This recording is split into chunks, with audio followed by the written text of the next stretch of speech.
In this lecture, we'll look at the strategic view of bargaining. In the summer of 2011, the National Basketball Association owners were negotiating with the players over how to split revenues from NBA games.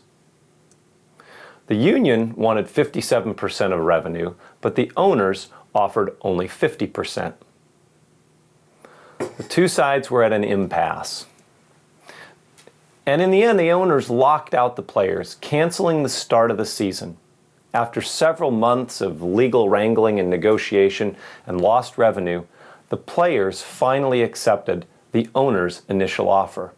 Now, what was it about this bargaining process that put the owners in a relatively stronger position that several months down the road led the players to acquiesce and accept that initial offer? Well, in this lecture, we'll think about and talk about some of those characteristics and some of those considerations that ended up driving that bargaining process to its ultimate conclusion. The strategic view of bargaining is the tool we will use to analyze this and other types of bargaining situations. The strategic view of bargaining frames the bargaining process either as a simultaneous move game or as a sequential move game. Players can gain a bigger share of the bargaining pie by changing a simultaneous move game into a sequential move game with a first mover advantage. Sometimes this can be done by committing to a particular position, such as the NBA owners did when they committed to lock out the players when the players and the owners couldn't come to an initial bargaining agreement. Now, one of the things that makes credible commitments difficult is because they often require a player to act against their own self-interest. It wasn't necessarily beneficial to the owners, at least in terms of the process of, or the revenue earned in the NBA, to lock out the players and cancel the season. Everybody lost revenue, at least temporarily. But as we'll see as we go along, one of the key considerations here was that owners lost revenue, yes. Players lost revenue, yes. But if you're an NBA player, you've also got to consider that your longevity is limited. NBA careers are often maybe 5, 10, maybe 20 years at the most. So if you lose half a season, that season is gone.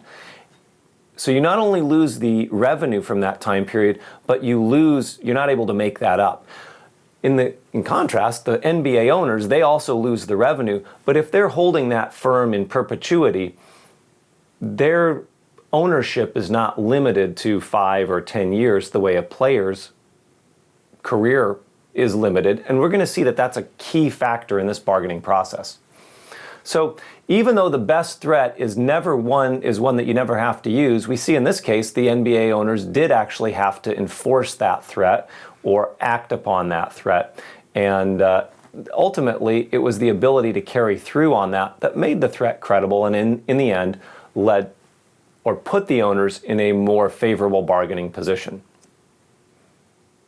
Again, the strategic view of bargaining models the outcome as depending on sometimes who moves first and then who can commit to a bargaining position. Whether the other player can make a counteroffer or simply has to accept or refuse your initial offer is also a relevant consideration. So let's consider a simultaneous move game in which management and labor are negotiating over a fixed sum of $200 million of revenue. Each side has two possible strategies. They can either bargain hard or accommodate. And let's assume in this simple example, so here we're going to abstract for a moment from the NBA example, let's assume that if both parties bargain hard, drive a hard deal, that there will be no deal. Neither side will gain. But if both accommodate or are willing to work with one another, they can split the gains from trade 50-50. Now, if one player bargains hard and the other player accommodates, then what we'll see is in that outcome, the player who bargains hard takes 75% of the $200 million pie. So let's consider this simultaneous move game. We've got 2 choices for management and 2 choices for labor: bargain hard and accommodate. And so if we look at this, we can see that in the 4 cells here, the upper left cell, if they both bargain hard, neither one is willing to budge, we've got a lockout situation and there is no revenue to share. Both parties earn 0. The lower right cell corresponds to favorable, mutually beneficial agreement. We're both going to agree that we split the pie 50-50 and each gains $100 million.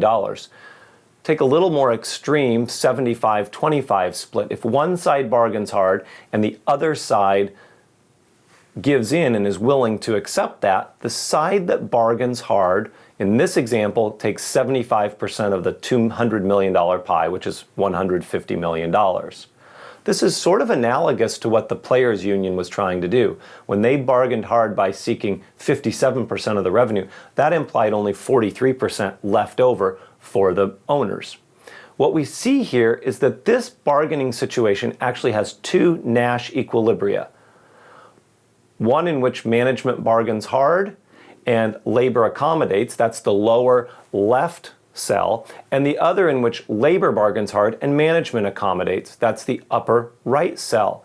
Now, this sort of has the structure of a game of chicken with 2 Nash equilibria. Which equilibrium is most likely? Well, the game tells us nothing about that. But what we see here is that, or what we'll see, is that if one side can commit to a certain position, they can turn this from a simultaneous move game into a sequential move game and potentially earn an advantage.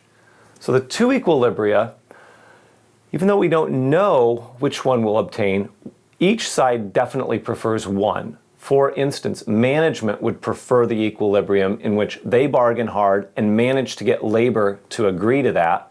Management gains 3/4 of the pie. Labor prefers the upper right equilibrium where labor bargains hard and somehow gets management to agree to or accept that. Labor would get 3/4 of the pie. So let's look at this game then and how each side might be able to turn the game in the direction of the equilibrium that they prefer. The first player makes an offer that the second player can either accept or refuse. So if one side comes in with a take it or leave it offer, this can establish a first mover advantage. By looking ahead and reasoning back, we can analyze the structure of this game, and if we look at this from the perspective of the first mover has to look ahead and determine how their rival will react to each of the first mover's possible actions. Again, by looking ahead and reasoning back then, the first mover can determine the consequences of each of their choices because they're anticipating what the second mover or their opponent will rationally and optimally do as a response. In the case of the sequential move game, by moving first, a player can gain an advantage. So let's model rather this game as a sequential move game in which management wins by taking the first move or establishing the first move and establishing that first mover advantage. So if we look here, management, if they are making the initial move, finds it in their best interests to make a low offer.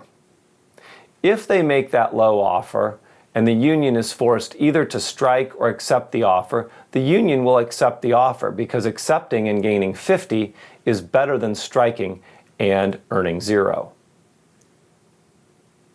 Now, the union, on the other hand, could change this outcome by credibly committing to strike if a low offer is made. One of the things we see in game theory is that you can sometimes improve your bargaining position by eliminating certain of your options. If the union threatens to strike, should management make a low offer, then management, by looking ahead and reasoning back, is now faced with a scenario where they can make a low offer, expect or anticipate a strike and profit of 0, or make a generous offer in which the union accepts. Union gets 3/4 of the pie, management gets 1/4 of the pie. But from management's perspective, if the choice is between $50 million and 0, $50 million is certainly preferable. So the outcome there would be to make a generous offer and anticipate that the union would accept that. Credible threats like going on strike are hard to make because they require the union to act against their self-interest. If management doesn't believe the threat, then the union might actually have to follow through on that threat. The best threat, therefore, is one that you'd never have to actually follow through on. If the management was anticipating a strike by the union and then knowing that that low offer would be met by the strike, they might call the union's bluff. And if that's the case, the union will have to strike, and in the short run, everyone loses. That's what we saw in the NBA strike in 2011. One of the reasons that the union strike didn't work, that the union came back to the negotiating table and gave in or agreed to management's initial offer, was because the union actually stood to lose more and the players stood to lose more than the owners. And again, that came back to the fact that every day that the strike or lockout went on was one day off of the player's career. The NBA teams, assuming that they are operating into perpetuity, really didn't feel that pain as much as the union. And so in the end, the unions ended up coming back to the negotiating table because they were in a weaker bargaining position. Thanks for listening.